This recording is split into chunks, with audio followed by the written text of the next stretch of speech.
येणार तर भाजपच म्हणणारे चंद्रकांत दादा अचानक मऊ का झालेत? चंद्रकांत दादाचा डाव त्यांच्यावरच उलटतोय का? असे एक ना अनेक प्रश्न निर्माण झालेत. मंत्री चंद्रकांत दादा पाटील यांच्यामुळे एका बाजूला सत्तेसाठी धडपडणाऱ्या भाजपने आता पराभवाची सवय करून घ्यावी असा टोला खासदार विशाल पाटील यांनी मारलाय. तर दादांनीही काँग्रेसला त्यांच्या अवघ्या 11 सदस्याची आठवण करून देत अध्यक्ष तर भाजपचाच होणार असं थेट चॅलेंज दिले. त्यातच आता महायुतीतल्या घटक पक्ष असलेल्या राष्ट्रवादीनेही अतिआक्रमक भूमिका घेतली आहे. त्यामुळे चांगली झडपीत विरोधकांना जाळ्यात अडकवण्याच्या तयारीत असलेली भाजप चंद्रकांत दादामुळे स्वतःच ट्रॅपमध्ये अडकली आहे का? दादांना अचानक मऊ का व्हावं लागलं? झडपीसाठी राष्ट्रवादी काँग्रेसचं काय ठरलं आणि झडपी सत्ता स्थापनेआधी रिलीज झालेल्या ट्रेलरमध्ये काय दिसलं, हेच या व्हिडिओमध्ये आपण जाणून घेणार आहोत. व्हिडिओ शेवटपर्यंत बघून कमेंट करा. त्याआधी टीओडी मराठीला सबस्क्राईब करा. नमस्कार, मी ज्ञानेश्वर रेड्डी, तुम्ही पाहताय टीओडी मराठी. सांगली जिल्हा परिषदेचा अध्यक्ष निवडीचा मुहूर्त जसा जसा जवळ येतोय तसं वेगवान घडामोडी सुरू झाल्यात. महायुतीत सत्तेसाठी वाटमारी सुरू असतानाच खासदार विशाल पाटलांची एंट्री झाली. त्यामुळे आपण एक एक करून हा सगळा खेळ समजून घेऊयात. सुरुवात करूयात 2 पाटलांतील वार पलटवारापासून. सांगलीच्या राजकारणात एक मोठं शाब्दिक युद्ध रंगलंय. काँग्रेस समर्थित अपक्ष खासदार विशाल पाटील यांनी भाजपवर सडकून टीका केली. मीडियाशी बोलताना ते म्हणाले की सांगलीच्या जनतेने जिल्हा परिषद निवडणुकीत भाजपला स्पष्टपणे नाकारले. भाजपला 20 जागाही निवडून आणता आल्या नाहीत, तरीही सत्तेत घुसण्याचा भाजप नेत्यांचा प्रयत्न सुरू आहे. जनतेने दिलेला कौल स्वीकारण्याऐवजी सत्तेसाठी एवढी धडपड का सुरू आहे हे समजत नाही. भाजपने आता पराभवाची सवय करून घ्यावी असा टोलाही त्यांनी लगावला. याच टीकेला उत्तर देताना पालकमंत्री चंद्रकांत पाटील यांनी थेट काँग्रेसच्या संख्याबळावर बोट ठेवलं. चंद्रकांत दादा म्हणाले की काँग्रेसचे जिल्हा परिषद सदस्य केवळ 11 आहेत. 11 सदस्यावर ते जिल्हा परिषदेचा अध्यक्ष मिळू शकले तरच तो काँग्रेसचा विजय म्हणावा लागेल. तसंच मी पुन्हा सांगेन की जिल्हा परिषदेचा अध्यक्ष हा भारतीय जनता पार्टीचाच होईल. या दोन्ही प्रतिक्रियावरून एक गोष्ट स्पष्ट होते की महाविकास आघाडीकडे बहुमताजवळ असल्याचा आत्मविश्वास आहे, तर भाजपला कोणत्याही परिस्थितीत सत्ता मिळवायची आहे. 2 पाटलांमध्ये वार पलटवार सुरू असतानाच राष्ट्रवादी काँग्रेसच्या स्थानिक नेत्यांच्या मोर्चेबांधणीलाही वेग आला. स्थानिक नेत्यांनी थेट जिल्हाधिकारी कार्यालय गाठलं. गट नोंदणीच्या प्रक्रियेत प्रशासनाकडून जाणीवपूर्वक अडचण निर्माण केला जात असल्याचा आरोप कालच माजी आमदार विलासराव जगताप यांनी केला होता. प्रशासन आणि भाजपच्या पर्यायानं पालकमंत्र्याच्या दबावाखाली काम करत असल्याचं जगताप म्हणाले होते. आमची गट नोंदणी होऊ नये यासाठीच भाजप प्रयत्न करत असल्याच्या तक्रारही त्यांनी केली होती. 3 वेळा खेटे घातल्यानंतर राजेश्वरी नाईक यांची गटनेतेपदी नियुक्तीचा मार्ग मोकळा झाला. याच मुद्द्यावरून माजी खासदार संजय काका पाटील, माजी मंत्री अजितराव घोरपडे सरकार, जगताप यांनी प्रशासनावर आणि भाजपवर अत्यंत आक्रमक प्रतिक्रिया नोंदवल्या. संजय काका म्हणाले की आमच्या महिला सदस्यांना गट नोंदणीसाठी 4 ते 5 तास तात्काळ ठेवण्यात आलं. सत्तेचा दुरुपयोग करून इथे पुन्हा कोणी यंत्रणा वापरू नये. आम्ही सगळे 30 ते 40 वर्ष राजकारण केलेले मुरलेले पैलवान आहोत, त्यामुळे आमच्यावर कोणतीही भीती किंवा दबाव काम करणार नाही. मुंबईत राष्ट्रीय अध्यक्ष सुनेत्रा पवार आणि प्रदेशाध्यक्ष सुनील तटकरे यांनी जिल्ह्यातील स्थानिक नेत्यांची बैठक बोलावली होती, पण जिल्हा परिषदेत ज्यांचे मेंबर आहेत त्या नेतेमंडळास या बैठकीकडे फाट फिरवली. केवळ जिल्हाध्यक्ष निशिकांत पाटील हेच बैठकीला गेले. याबद्दल संजय काका म्हणाले की आमचा बाजार करावा एवढी आम्ही वेडी माणसं नाही. तसेच प्रदेशाध्यक्ष आणि सुनेत्रा पवार यांच्या बैठकीला नीट निरोप न मिळाल्यानं आम्ही गेलो नाही आणि आमची अध्यक्षपदाची मागणी आजही कायम आहे असंही त्यांनी स्पष्ट केलं. याच वेळी अजितराव घोरपडे सरकार यांनीही माध्यमांशी बोलताना व्हीपवरून चंद्रकांत दादांच्या बदललेल्या भूमिकेवर बोट ठेवत चिमटा काढला. ते म्हणाले की लोकशाहीत प्रत्येकाला बोलण्याचा अधिकार आहे, म्हणून पालकमंत्री काही बोलले असतील.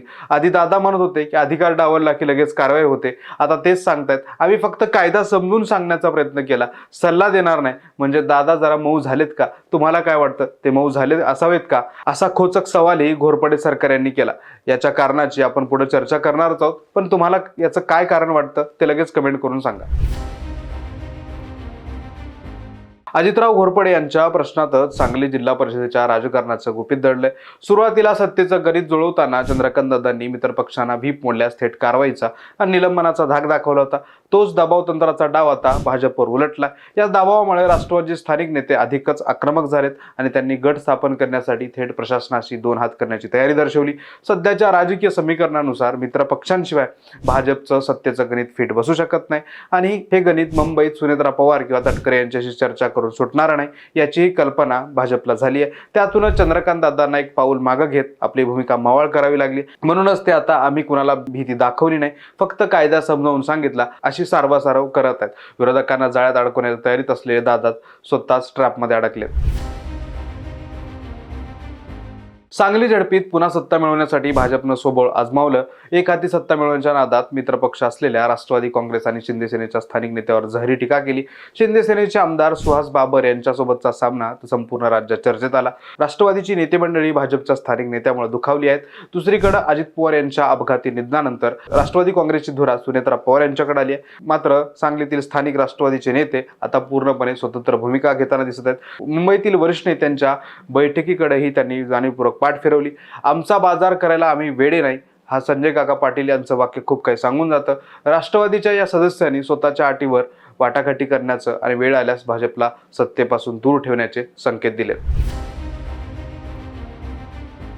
सांगली जिल्हा परिषदेत एकूण 61 जागा आहेत. बहुमतासाठी 31 हा जादुई आकडा आहे. महाविकास आघाडीकडे म्हणजे शरद पवारांची राष्ट्रवादी आणि काँग्रेसकडे 30 जागा आहेत. त्यांना फक्त एक जागा हवी आहे. दुसरीकडे भाजपकडे स्वतःचे 16 आणि मित्र पक्षाचे 2 असे 18 सदस्य आहेत. त्यांना आणखीन 13 सदस्यांची गरज आहे. यासाठी शिंदे सेनेच्या 7 आणि राष्ट्रवादीच्या 6 सदस्यांचा पाठिंबा मिळणं अनिवार्य आहे. पण राष्ट्रवादीच्या स्थानिक नेत्यांच्या पवित्र्यामुळे आणि शिंदे सेनेचे आमदार सुहास बाबर हे नाराज असल्याने भाजपची मात्र मोठी कोंडी झाली आहे. सांगली झडपीत भाजपची जी कोंडी झाली आहे त्याचा ट्रेलरच मिरज पंचायत समितीत पाहायला मिळाला. मिरजमध्ये भाजप विरुद्ध सारे पक्ष एकवटले. एक अनोखं सत्ता समीकरण आकाराला आलं. 22 सदस्यांच्या पंचायत समितीत भाजपकडे सर्वाधिक 10 सदस्य आहेत, तरी त्यांना सत्ता मिळाली नाही. महायुतीचे सारे प्रयत्न फसले. सत्तेपासून भाजपला दूर ठेवण्यासाठी शरद पवारांच्या राष्ट्रवादीचे 4, काँग्रेसचे 3 आणि सुनेत्रा पवारांच्या राष्ट्रवादीचे 3 असे एकूण 10 सदस्य एकत्र आले. त्यांना शिंदे सेनेच्या 1-2 पैकी एका सदस्यांनी पाठिंबा दिला. मतदानाच्या आदल्या दिवशी शिंदे सेनेच्या पांडुरंग इंगळे यांच्यासोबत अपहरणाचा प्रकार घडला. त्यामुळे ते मतदान प्रक्रियेपासून वंचित राहिले. अखेर 11 सदस्यांचं बहुमत सिद्ध करत काँग्रेसने मातबर भाजपच्या उमेदवाराचा पराभव केला. महापालिकेत भाजपने शिंदे सेनेला सत्तेपासून जाणीवपूर्वक दूर ठेवल्याचा वचपा इथं काढण्यात आला. यातूनच काँग्रेसच्या तन्वी कमलेकर सभापती झाल्या, तर शिंदे सेनेच्या ललिता शेजूळ उपसभापती झाल्या. याच निकालाचा दाखला देत खासदार विशाल पाटील यांनी म्हटलं की जिल्ह्यात पंचायत समितीत भाजपची दयनीय अवस्था असून जिल्हा परिषदेला अशीच अवस्था होणार आहे. हाच मिरज पॅटर्न सांगली झडपीतही राबवला गेला तर जयंत पाटील अत्यंत शांतपणे भाजपचा, चंद्रकांत दादांचा आणि गोपीचंद पडळकरांचा कार्यक्रम करतील यात शंका नाही. विशेष म्हणजे विरोधी पक्षात सर्वाधिक 4 सदस्य असतानाही जयंतरावांनी 3 सदस्य असलेल्या काँग्रेसचा सभापती केलाय हे ध्यानात घेतलं पाहिजे. थोडक्यात काय तर चंद्रकांत दादांच्या अति आत्मविश्वासानं आणि दबावाच्या राजकारणानं भाजपलाच अडचणीत आणलंय. सांगली जिल्हा परिषदेचा अध्यक्ष कोण होणार याचा फैसला आता राष्ट्रवादीच्या स्थानिक नेत्यांच्या हातात आहे. त्याचा निकाल 18 मार्चला दुपारी 2 वाजेपर्यंत कळेल. पण तुम्हाला काय वाटतं, चंद्रकांत दादांचा डाव खरंच त्यांच्यावर उलटलाय का? जयंत पाटलांचा मिरज पॅटर्न सांगली झडपीत ही दिसेल का? तुमच्या प्रतिक्रिया कमेंट करून सांगा. हा व्हिडिओ आवडला असेल तर लाईक करा, तुमच्या मित्रांसोबत शेअर करा आणि अशा सखोल राजकीय विश्लेषणासाठी टीओडी मराठीला सबस्क्राईब नक्की करा.